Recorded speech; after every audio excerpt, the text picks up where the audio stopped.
Dito tayo sa Waram Percy Deserted Medieval Village.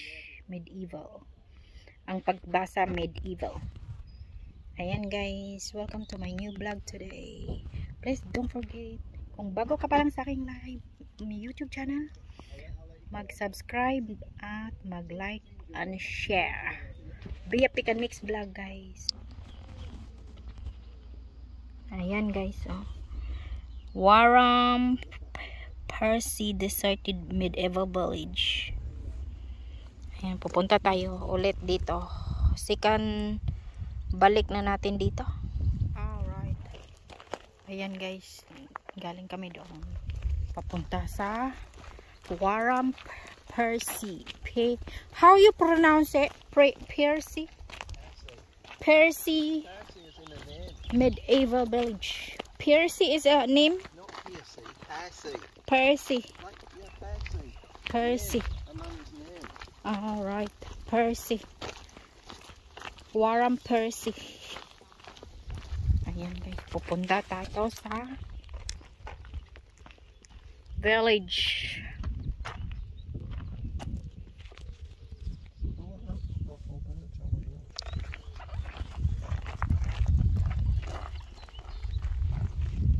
Daming mga bulaklak. Mga gilid-gilid guys. Ang daming bulaklak.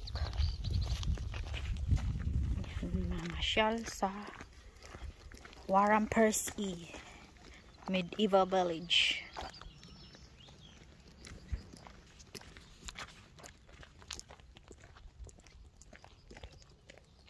Nagkuan ko ay taas kog bukton.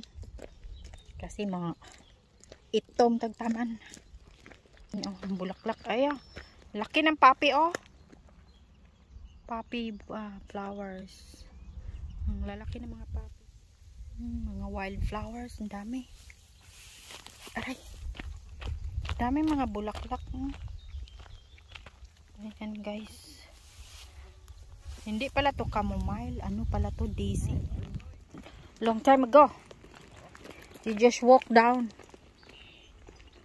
Walking here. Yan guys, padulo ko nating lakad-lakad.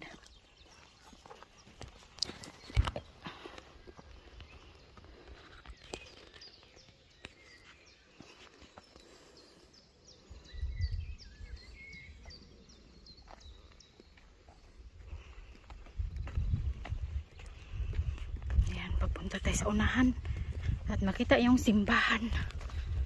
Yan, makita na ang bahay.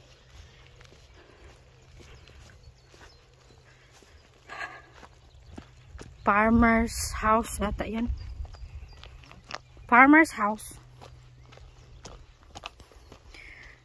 Balay. Balayng bato.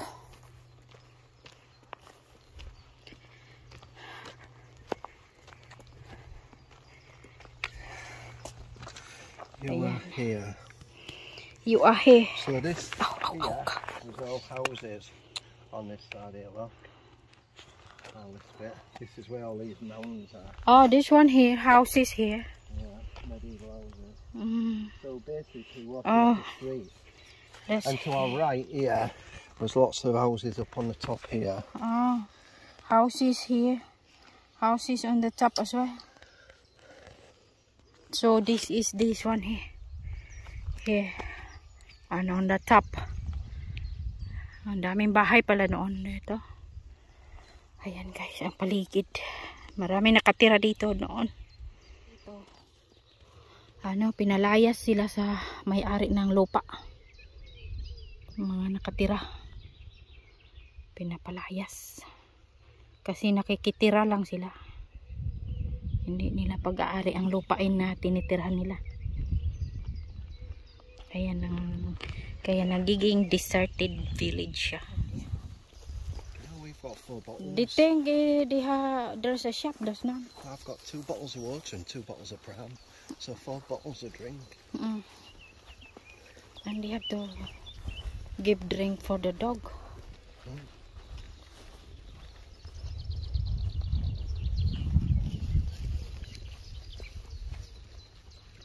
Ayan. What building this one?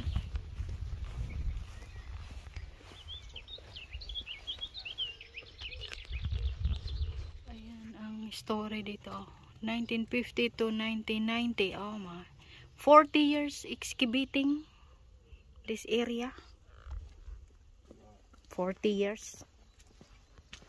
Animal houses. 1990 sila na human dito. Natapos. So these were all animal pens here. Animal area to.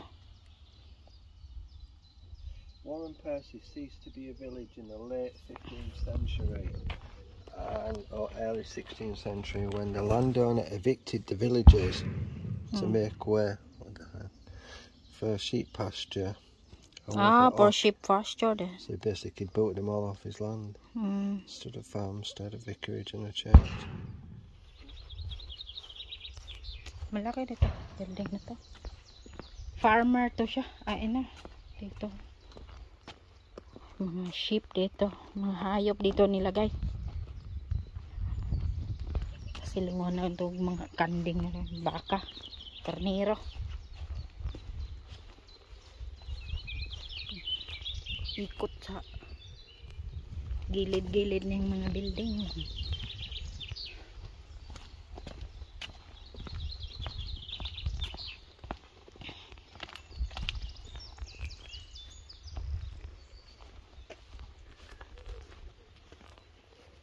Blue sky. Blue chapel. Chapel. They have chapel as well.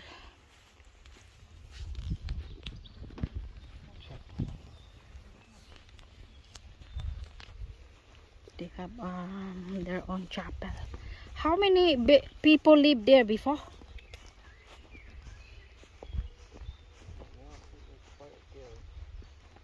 Over 100, I think. That's apple tree. By the amount of houses. Yeah. Oh, look at that, guys. The view. Lapitan natin. Medieval. Huh? This one? Someone left it. Looks like a kid. Hello. Oh my god. What the heck? Medieval. This is a medieval costume. Somebody's left it. Maybe a child. Ayan guys. Ang paligid. Ayan dito on. Mayroong mga bones. They discovered bones there. The remains. There is evidence of a Churchyard. medieval surgery. Mm. In the 11th century, a skeleton showed heavy blow to the head with a blunt instrument. The wound was treated by carefully cutting away the bone to relieve the pressure of the brain, after the patient evidently lived for many years. Really? Oh. What the heck? 11th century, this one. Ayan guys, ang evidence. Ayan ang loob sa chapel. Ayan guys. Sa loob ng chapel. Ayan dito sa loob. Wala na yung atop. Pasok tayo sa chapel.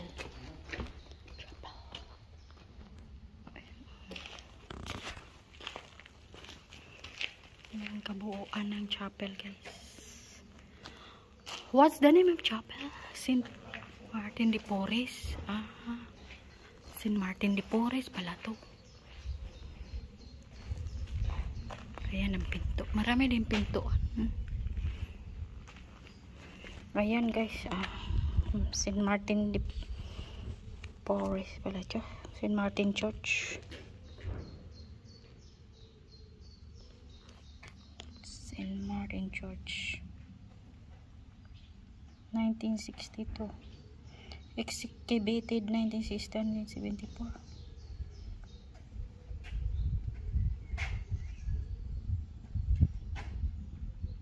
Ayan ang history ng chapel na to.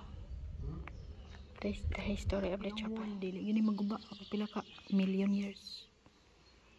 Ang wall ba sa church? Baga kayong wall, oh. Tingnan mo ang wall. Ang walling niya, oh. Ting baga, ah. Ha? Nes, baga kayong wall, guys, oh. Ayan ang St. Martin Church.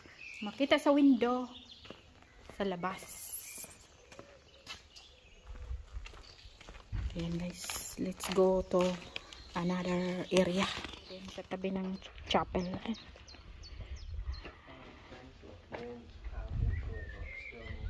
Eternal is grand unto them.